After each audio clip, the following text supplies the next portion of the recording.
Sa rescue operation na ito na ikinasa ng isang non-government organization o NGO at mga otoridad, natunton ng ilang asong isinako, itinali at dapat ay kakatayin para ibenta ang karne.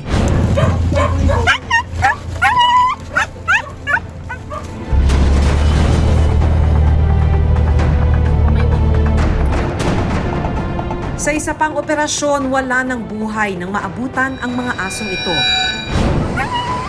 Grabe. Mapanagot kaya ang mga sangkot sa ganitong krimen? At bakit patuloy na nangyayari ang dog meat trade sa bansa?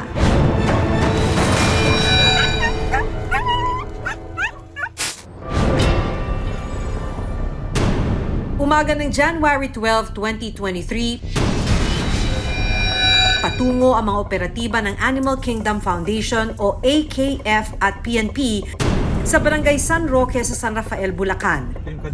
Pakay nila, ma-rescue ang nai-report sa kanilang mga aso na kakatayin para karnihin. Magkakaroon ng surveillance. We will communicate dun sa ating mga lokal na kapulisan.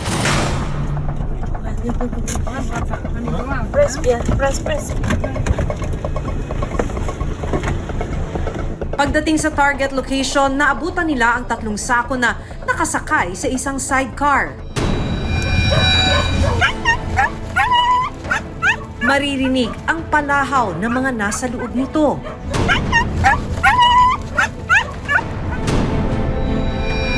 Pagbukas sa mga sako, tumambad ang 3 aso na takot at nanghihina.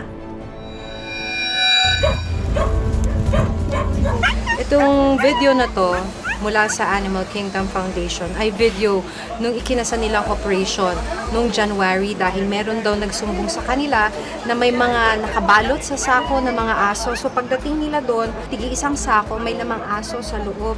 Minsan mapapaisip ka kung paano to nagagawa, no? Ng tao sa mga hayop. Dito na. Sama ka na sa akin. Ang suspect inaresto at kasalukuyan ng nakakulong sa Bulacan Provincial Jail.